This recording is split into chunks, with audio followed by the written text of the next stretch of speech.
On the subsequent Pop Smoke album, which was released after the album I'm reviewing today, Pusha T said Tyler got the album of the year. So all I've been thinking about was, do rappers have their own secret social network that we don't know about? Do they just share, like, and post all this music that doesn't get released to us on the masses? Is Tupac and Biggie out there? You are Except acting real Kanye right now. You need to stop. I need to what?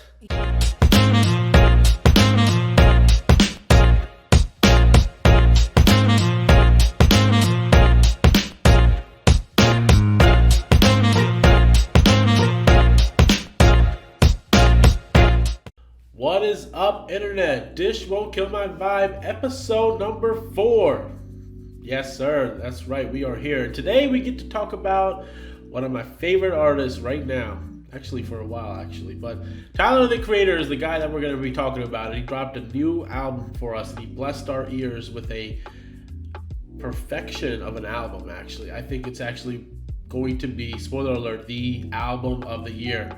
It's a bold strategy, Cotton. Let's see if it pays off for him. And I'm sorry, J. Cole, I love you, man. I think you got a great album, but this album was just slightly better, actually. So, and I know I'm kind of smiling a little bit because I know there's two things that's going to happen right now. There's going to be different audiences right now that are watching this. There's going to be these old heads out there that are just automatically dismissing Tyler, the Creator, because they hate Tyler, the Creator, for whatever reason. They haven't listened to Tyler, the Creator, for whatever reason. They think he's a punk. Or there's like the hipsters that are eating their avocado toast with their fedora, who are tipping their hats off because they just bought a new vinyl that's Tyler, the Creator. I have a dog, but he actually identifies as a cat.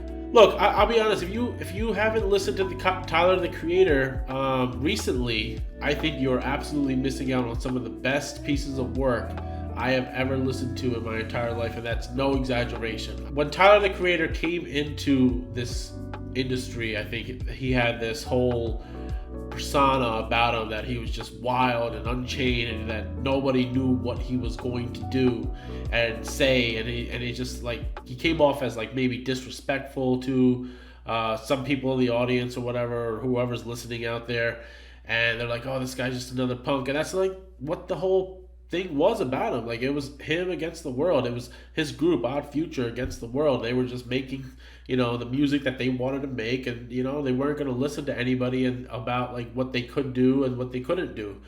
And that's kind of the whole persona about that. But make no mistake about it, since that time, at that moment, Tyler, the Creator, was actually laying down a foundation that he was actually a very good rapper. Like, maybe you're not going to consider him as one of the most lyrical rappers, but if his back is against the wall, he can actually drop something very good. Like, I remember he did an interview with Sway or something like that, and he just had to do a freestyle, and he basically just was like barking. Bark, bark. And yeah, I get that. Like, that's just like funny. That's just him doing whatever. Like, it's just just showing that he doesn't really care. But I think his true fans knew, like, oh, that's just a way of handling this type of criticism that say that people can't rap. So he's like, okay, fine, if I can't rap, I'll just mess around on air or whatever. But his true fans knew that he was actually a pretty good rapper.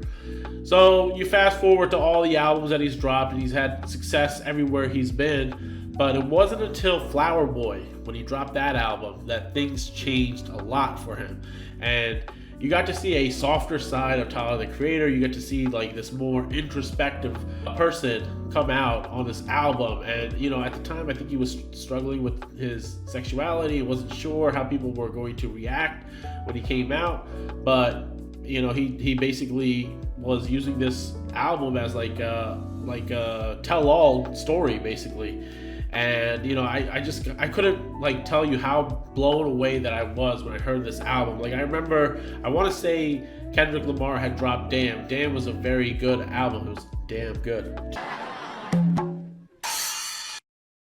Along with Damn, I think Flower Boy came out like towards that end of the year, and I just kept listening to that album over and over and over again. I was like, wow, this is really good work. Like, I can't get over the fact that this is one of the best albums I've heard this entire year. And I thought to myself, oh, Damn was going to run away with the best album this year. And then Tyler, the Creator, through that gem for us. So then he goes on to his next album and he experiments the hell out of it with his alter ego, and it was called Igor, and he was using these loud synths and these futuristic sounds, and he was using more vocals, he was singing more, and he was getting high praise like he did on Flower Boy for Igor as well. And all of a sudden he's 2 for 2 on his last album. So now he drops this new album, Call Me If You Get Lost. And at this point, when he dropped it, I had no idea what to expect, because at this point, just like his entire career from day one, Tyler the Creator is the most unpredictable guy probably in the industry. So I start playing it, and who do I hear? DJ Drama. I haven't heard this guy in 2000. Okay, like I personally, this is just a pet peeve of mine. If in the year 2021, you do not need to hear a DJ butcher a song right before, like, you know, like, we got another one, this is a classic, I just saved 15% by switching to Geico, whatever. I don't need to hear these things, but for whatever reason, Tyler the Creator and DJ Drama had this chemistry that was just unbelievable on this album, and it worked so well. They actually needed each other, because he's telling a story about, you know, about like maybe traveling, and DJ Drama's kind of painting the picture, and, you know, like all the things that the things that he has in his life, and just what like where he is kind of like in his life, you know, and DJ Drama's kind of like just supplementing everything that he's saying on these tracks, or just kind of like foreshadowing what's going to come up next. And here I'm thinking, I was like, wow, DJ Drama is actually like a musical guide right now on this album, so it actually worked out perfectly. Yeah, you know, like he's gonna be in the beginning of the track, and he rewinds and starts from the beginning, just like your old school like 2000 mixtapes DJs and stuff like that. But DJ Drama did a great job on that. The beauty of this album being like a mixtape, so per se, is that you get to kind of experiment and do whatever you want. His repertoire isn't limited just to like singing mostly, or just rapping all of it. Like for the first couple of tracks, you're gonna hear like the old school Tyler the Creator. Actually, I feel like his old fans are definitely gonna love tracks like Lumberjack and Lemonhead and Corso or whatever. And, you know, he's giving you like those in your face type beats that we were so used to in the early Tyler the Creator days. And he's just, you know, lyrically just on there, just matching the energy of the beat to his verses, and he just does an amazing, fantastic job on these songs. But then he also drops, like, he slows it down a little bit. He has like a couple of tracks that are what I call like radio hits. Like, if you're not singing along to these songs, like, I don't know what you're doing. I'm talking about like tracks like What's Your Name, and my favorite track, Run It Up. Like, I think like those are so simple but yet so effective, and they just kind of cater to such a broad audience. Like, What's Your Name is like a nice little love ballad, like, you know, it's like, what's your name, girlfriend, what's your name, you know, he's just talking about you know, like pursuing this girl and stuff like that. But it's so catchy, it's unbelievably catchy. And, you know, all these tracks are kind of like in the mixtape type of realm, as like being really short tracks, like under 3 minutes for the most part. And that's kind of that's not bad, actually, because, you know, I think that's about the attention span that most people have nowadays, to be honest. I have a very short attention span. But our point is very simple. You see, when... Oh, look, a bird!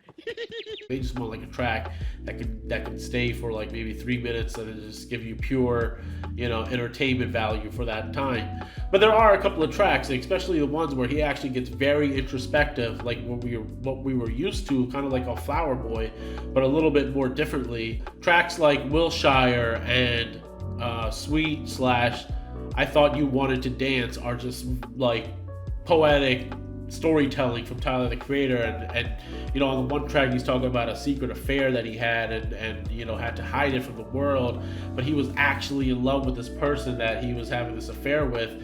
It's just that he couldn't tell anybody, because he just, you know, he's always in the spotlight, and he didn't know how people were going to react. So, you know, he breaks it down for you like in a different level, and he gives you a little bit of everything. And the fact that everything flows really nicely because of DJ Drama kind of like putting you from one track to the next track and kind of guiding you through this.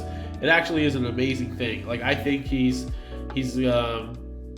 really on a roll right now. At this point, I think Tyler the Creator understands where he is in this industry. He's kind of like a father figure to some of these people, you know, like that's out there, because he's like in his 30s now, I think, and he's had so much exposure, and he's probably seen it all and done it all, and he's going to continue to showcase what he's good at. So as a Tyler the Creator fan, you have no clue what's coming up next, and it's a great feeling, and very excited to see what he does when he comes up with the next album. But until then, this album is going to be on heavy rotation. I'm going to rate this a 9.5 because that's how damn good it is. I'm only going to take away a little bit of the points because as much as I did say DJ Drama is okay on this album, I still can't get over sometimes like him just like butchering a song because he just talks too damn much on it. So, but yeah, thank you for that. Let me know what you guys think of this album, if you agree or disagree, and I'll catch you guys next time. Peace.